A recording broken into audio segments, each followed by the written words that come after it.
Hello everyone, this is the presentation for Project 2 Pac-Man Capture the Flag. We are Team Snapdragon. In this presentation, I will thoroughly demonstrate the strategy and techniques that we used in our Pac-Mans. For design strategy, our team used one Pac-Man to defend and another one to attack. For offensive agent, we use a similar design strategy like baseline team, having different weight for different features. At the start of the game, the offensive Pac-Man will attempt to eat the food. Once the Pac-Man carry enough food amount, the weight of go back to border will increase and the Pac-Man will go back to our side to register scores.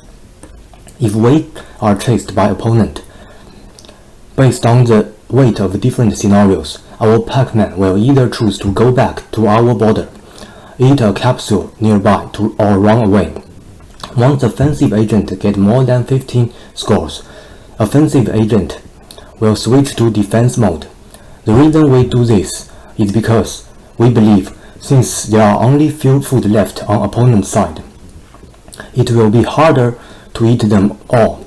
Hence, we think defense would be more efficient. The technique that we used in offensive Pac-Man is Monte Carlo tree.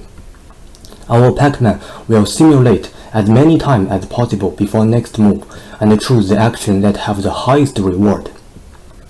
The reason we choose this method is that in an online decision scenario, Monte Carlo tree is able to generate decision efficiently. It also uses less state space. For defensive Pac-Man, at the start of the game, the Pac-Man will attempt to find the shortest path to our border. After that, it will keep patrolling near the boundary using a probability test. This probability test will make our Pac-Man patrol borders and food near the borders. If opponent reach our side of the map, our Pac-Man will find the shortest path to opponent and chase opponent. If opponent eat a capsule, our Pac-Man will stop at a certain distance against opponent and wait for the scared time ended. Now to find the shortest path to boundary and opponent, the technique that we use is greedy best first search. The reason we choose greedy best first search is that it is an easy and quick technique to find the shortest path. During our design stage, we have also considered A-star.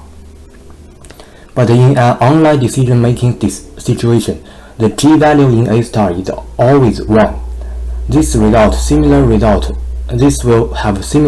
as greedy best first search, hence we choose the greedy best first search.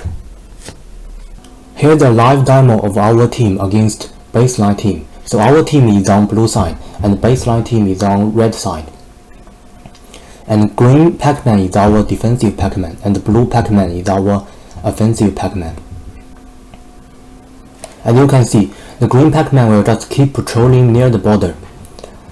And the blue Pac-Man, our offensive Pac-Man, will eat enough food, and once it eats enough, it will go back to our side border and register scores. In this situation, if our Pac-Man is being chased by opponent, the offensive Pac-Man will go back to our side of the map and try to escape from the chasing.